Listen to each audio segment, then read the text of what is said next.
Hi everyone, it's Fiona here from fionamarks.com, and I'm happy to be beginning with you today the process of sharing my analysis of a chart by house. We're going to look at Prince Harry. This was the final paper that I did for the Asheville Vedic Astrology Apprenticeship Program.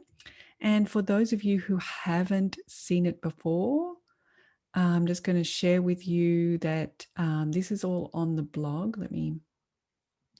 If you guys would like to go read, the whole essay is there.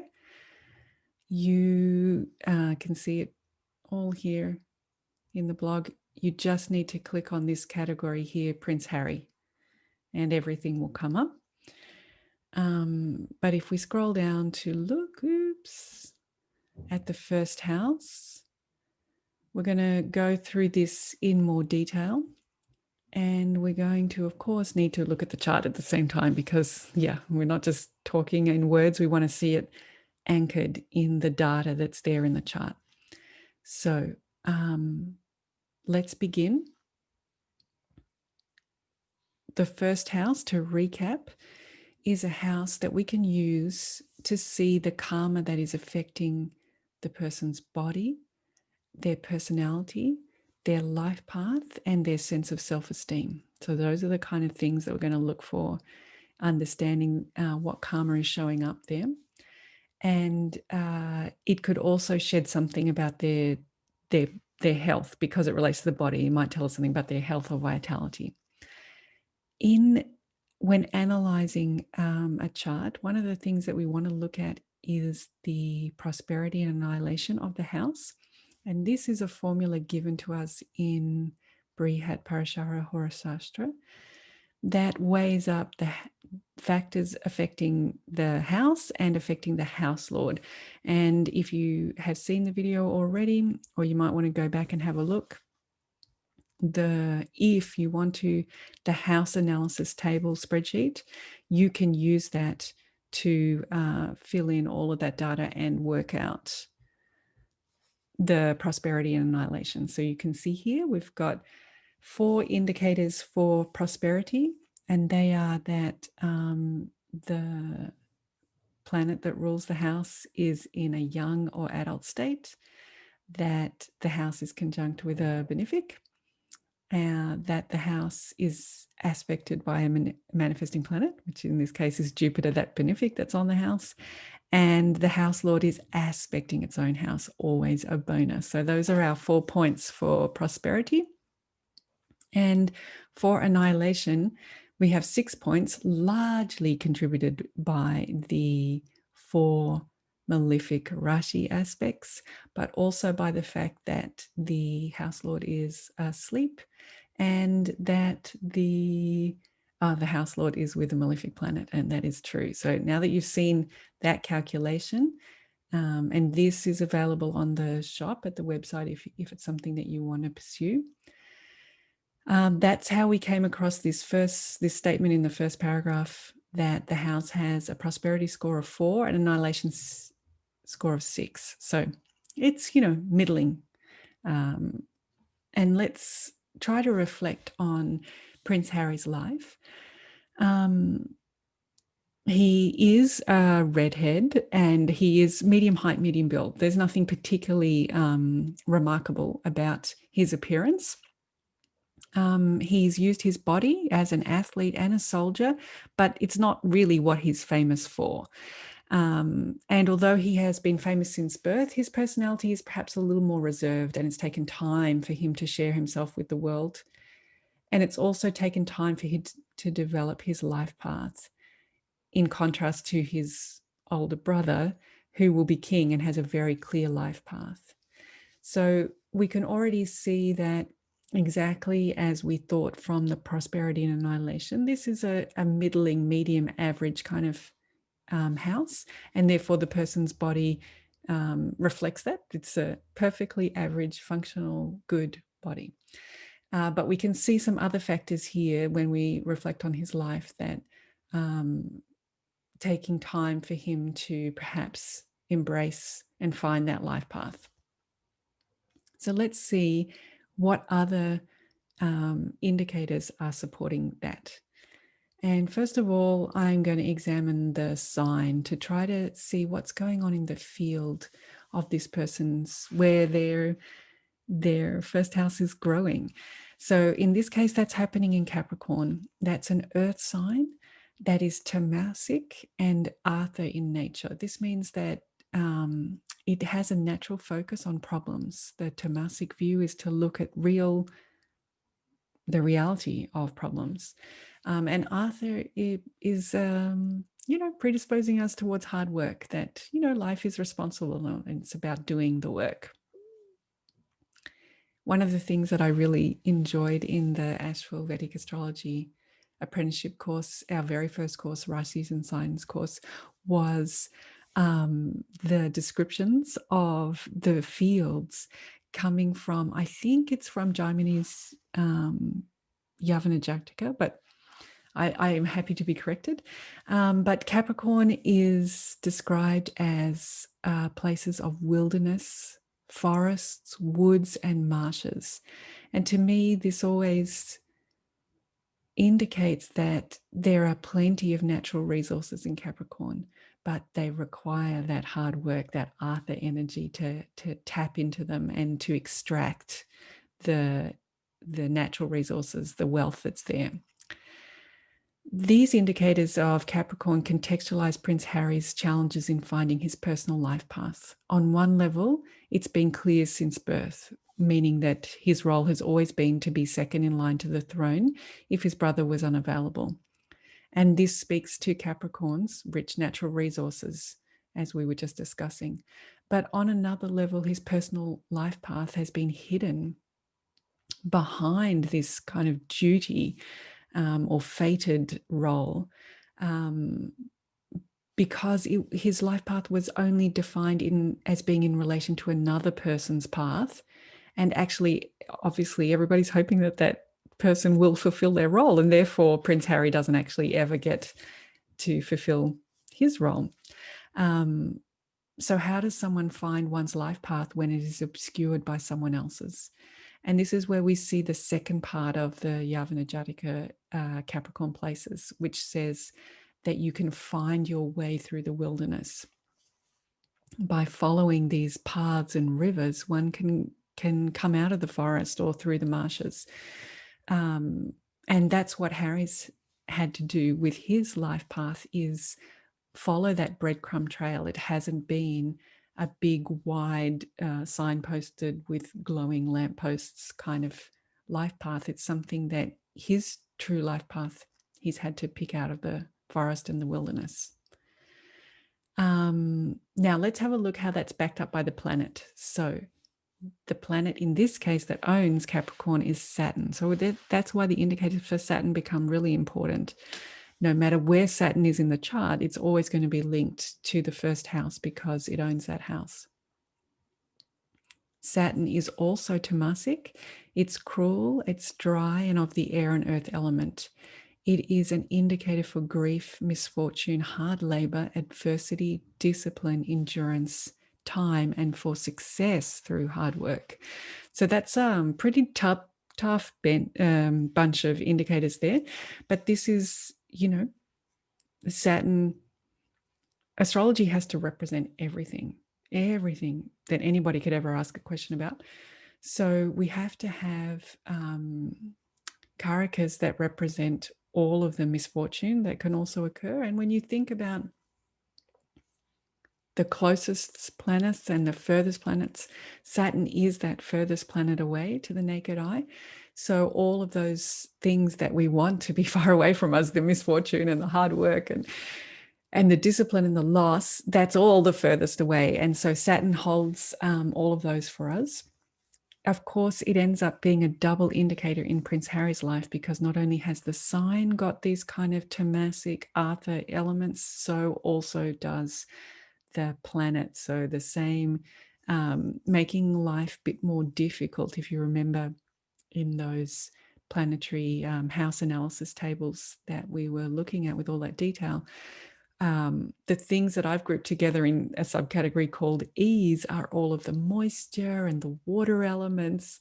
and all of those graceful things.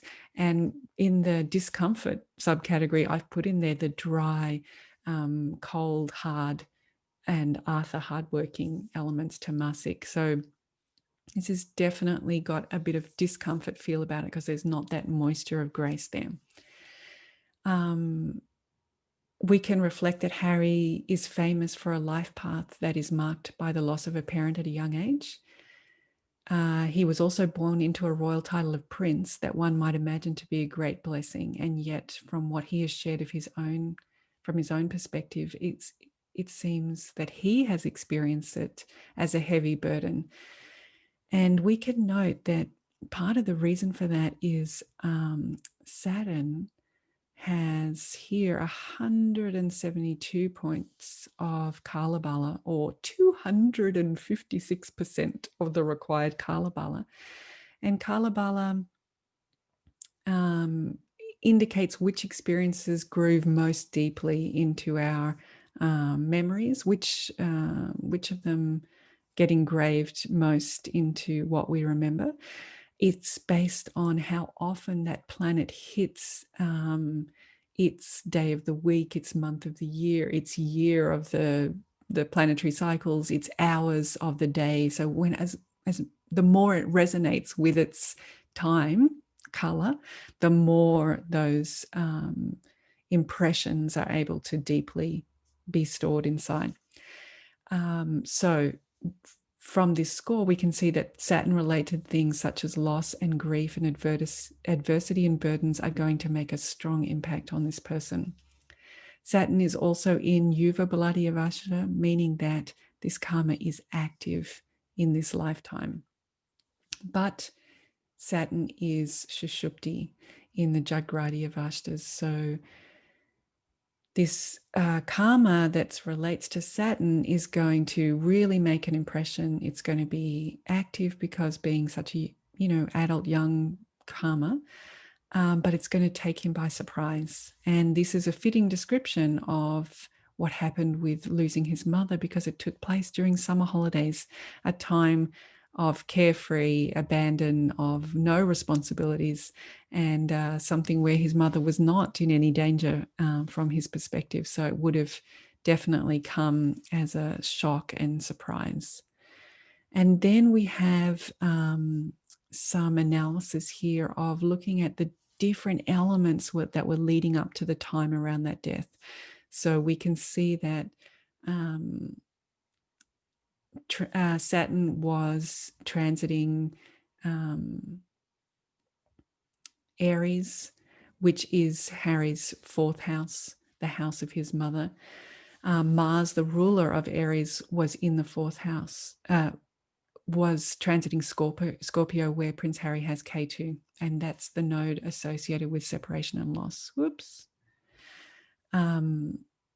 And all of these factors we can go through. Perhaps this video is not quite the one to do that because I don't have all my transit screens up, but you can see that there were lots of factors overlapping during that particular time period, and that we know that this was preset to be the kind of life that has some loss in it, and that loss is going to cut deep because of those factors we discussed.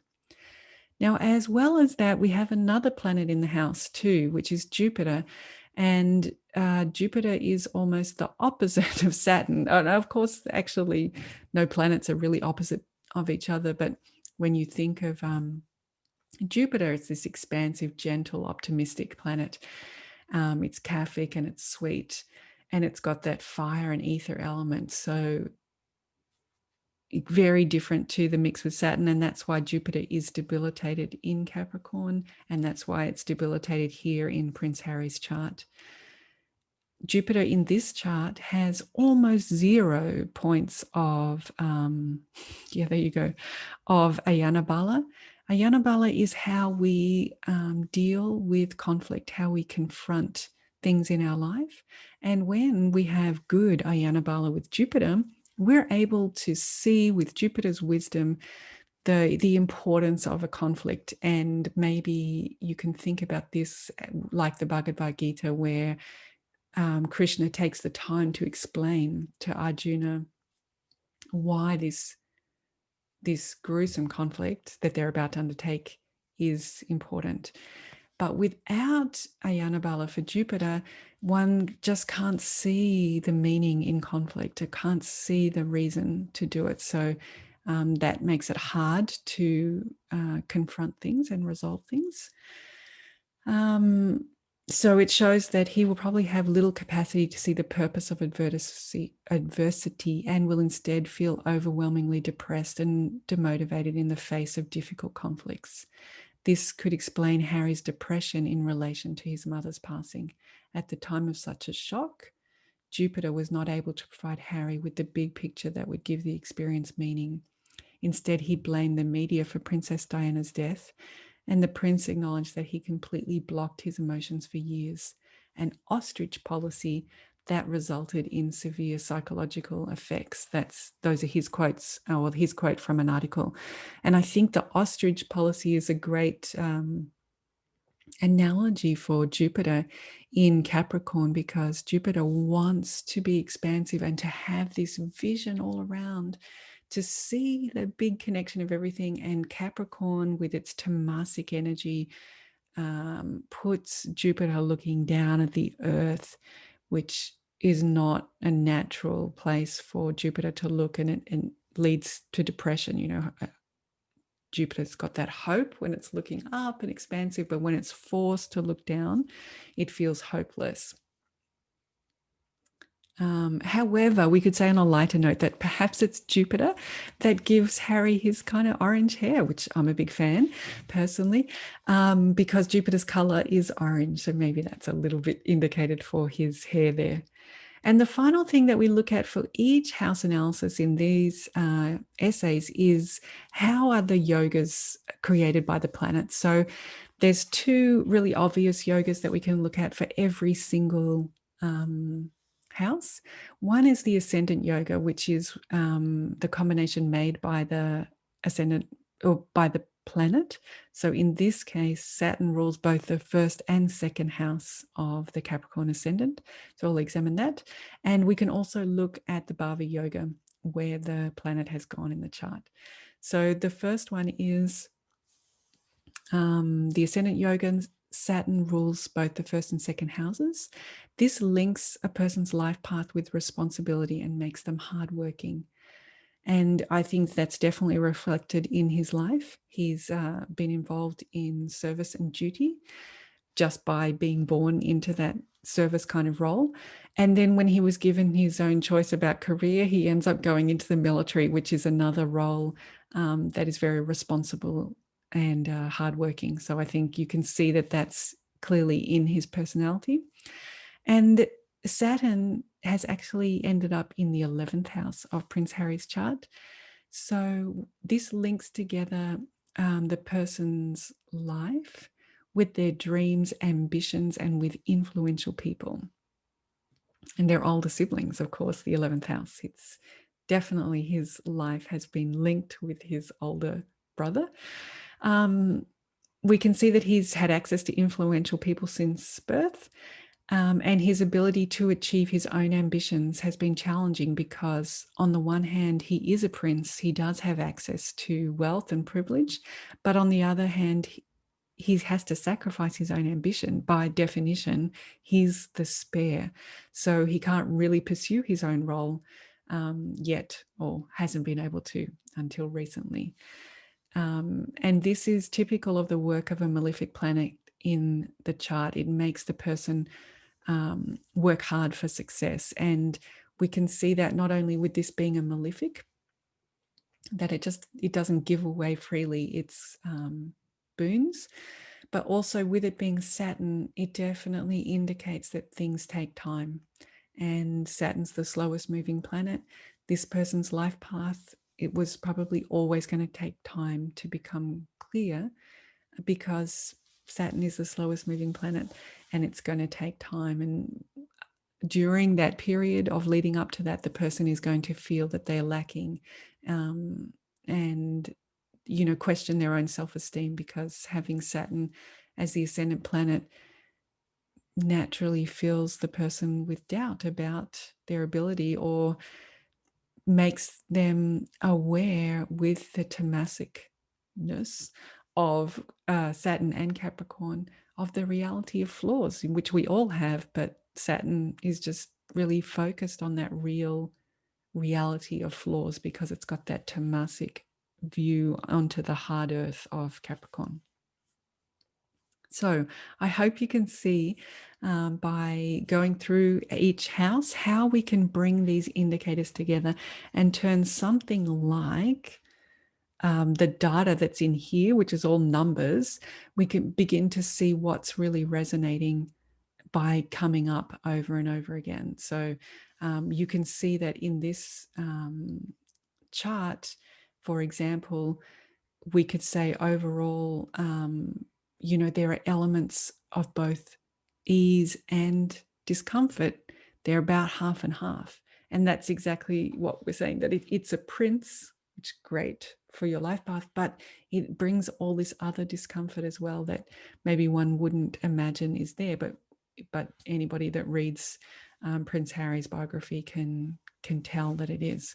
So I hope that has helped to share something about the process of analyzing a chart by house. And I look forward to seeing you in the next video about the second house.